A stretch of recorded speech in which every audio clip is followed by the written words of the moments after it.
فیضان Qadri channel کو subscribe کریں، bell icon پر click کریں تاکہ ہماری لیٹسٹ ویڈیو آپ سب سے پہلے دیکھ سکیں۔ لائک، شیئر، کمنٹ کرنا بالکل نہ بھولیں۔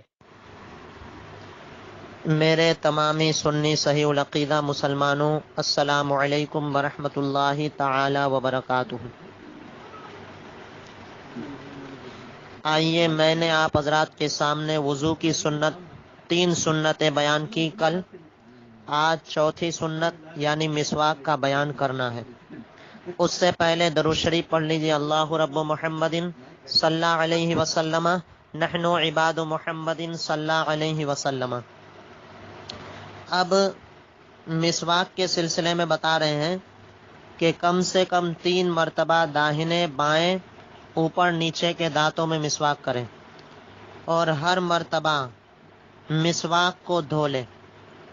مسواک نہ بہت نرم ہو نہ سخت ہو، پیلو یا زیتون یا نیم وغیرہ کڑوی لکڑی کی ہو، میوے یا خوشبودار پھل کے درخت کی نہ ہو، چھنگلیاں کے برابر موٹی، چھنگلی کہتے ہیں ہاتھ کی جو چھوٹی انگلی ہے سب سے آخری میں، تو اس کو چھنگلی کہتے ہیں، چھنگلی کے برابر موٹی ہو، یعنی گجراتی بھاشا میں جاڈی ہو، ہے نا، گجراتی میں موٹی کو جاڈی کہتے ہیں، یعنی جاڈی، اور زیادہ سے زیادہ 1 بالشت لمبی ہو، یعنی 1 ویت، جس کو 1 بیتا بھی کہتے ہیں، 1 بیتا لمبی ہو، 1 ویت لمبی ہو، اور اتنی چھوٹی نہ ہو کہ مسواک کرنا دشوار ہو جائے۔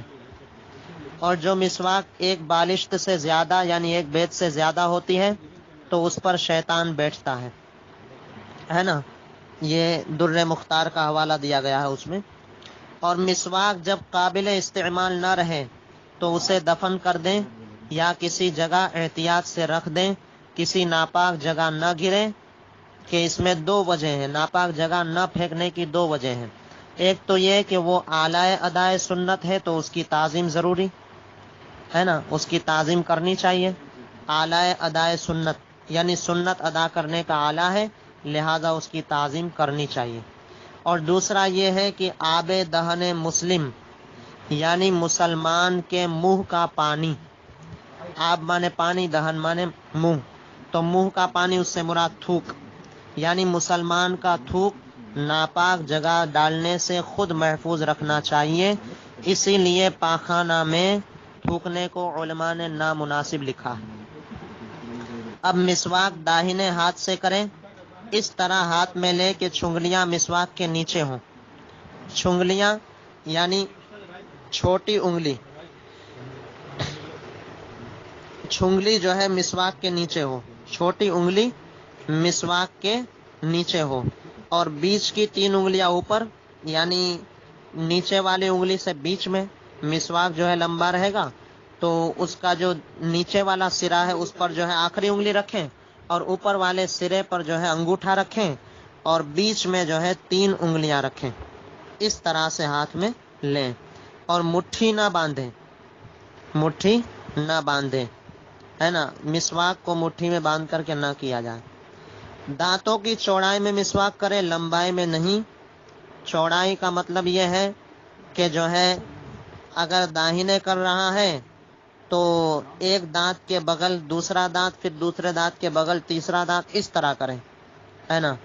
اور اگر جو ہے داہنے کر رہا ہے اور اس طرح کرے کہ داہنے کے اوپر کے دانت، پھر داہنے کے نیچے کے دانت، پھر اوپر کے دانت نیچے، اس طرح گھسنا نہیں ہے، یعنی اوپر نیچے کے دانت سے نہیں گھسنا ہے، بلکہ جو ہے اگر اوپر والے دانت کر رہا ہے تو دانتوں کی سیریز کے حساب سے دانتوں ہی پہ ملنا ہے، اور جو ہے لمبائی میں مسواک نہیں کرنا ہے۔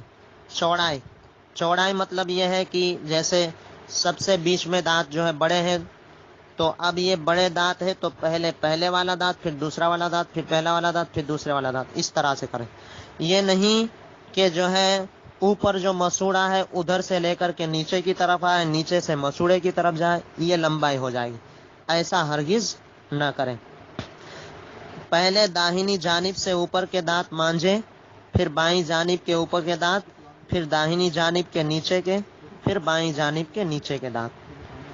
جب مسواک کرنا ہو تو اسے دھو لیں، یوں ہی فارغ ہونے کے بعد دھو ڈالیں، زمین پر پڑی نہ چھوڑ دیں بلکہ کھڑی رکھیں اور ریشے کی جانب اوپر ہو۔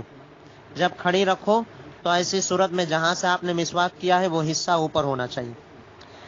اگر مسواک نہ ہو تو انگلی یا سنگین کپڑے سے دانت مانجے۔ سنگین کپڑا جس سے دانت مان سکتے ہیں، ہے نا، صاف ستھرا کپڑا۔ اور یوں ہی اگر دانت نہ ہو تو انگلی یا کپڑا مسوڑوں پر پھیر لے۔ جیسے کسی بزرگ کے دانت جو ہے ٹوٹ گئے ہیں تو ایسی صورت میں مسوڑوں پر صرف کپڑا پھیر لے، وہ ان کے لیے کافی ہو جائے گا۔ مسواک نماز کے لیے سنت نہیں ہے بلکہ وضو کے لیے سنت ہے۔ تو جو ایک وضو سے چند نمازیں پڑھیں تو اس سے ہر نماز کے لیے مسواک کا مطالبہ نہیں، یعنی الگ الگ مسواک نہ کریں جب تک کہ تغیر رائحہ نہ ہو۔ تغیر رائحہ یعنی منہ کی سانس کی جو ہے بدبو منہ میں نہ آئے، اور اگر سانس کی بدبو منہ میں آ جائے تو پھر کرے تو کوئی حرج نہیں، ورنہ اس کے دفع کے لیے مستقل سنت ہے۔ البتہ اگر وضو میں مسواک نہ تھی تو اب نماز کے وقت کر لیں، ہے نا۔ مثلا وضو کرتے وقت مسواک نہیں تھی تو اب کر لے گا۔ جس طرح سے اعضاء وضو میں سے ایک عضو دھلنے کا رہ گیا، پھر وہ بھول گیا، پھر یاد آیا تو پھر اسی کو دھلا، پورا وضو نہیں کرنا ہے۔ تو اسی طرح سے جو ہے سنت بھی ادا کرنا ہے، تو وضو اگر آپ نے کر لیا ہے، مسواک اس وقت نہیں تھی تو آپ صرف مسواک کر لیں، پھر سے پورا وضو کرنے کی ضرورت نہیں ہے۔ یہ ہے آپ کا جو ہے وضو کی چوتھی سنت مسواک۔ اب انشاءاللہ العزیز آئندہ جو ہے 5ویں سنت کے متعلق بیان ہوگا۔ اللہ تبارک و تعالیٰ کی بارگاہ میں دعا ہے کہ مولا کریم اپنے حبیب صلی اللہ تعالیٰ علیہ وسلم کے رخ روشن کے صدقے میں ہم سب کو جو ہے جملہ آفات اور بلایات سے محفوظ رکھے اور مسلک اہل سنت، مسلک اعلیٰ حضرت پر چلنے کی توفیق عطا فرمائے۔ آمین بجاہ سید المرسلین وما علینا الا البلاغ۔ السلام علیکم ورحمۃ اللہ وبرکاتہ۔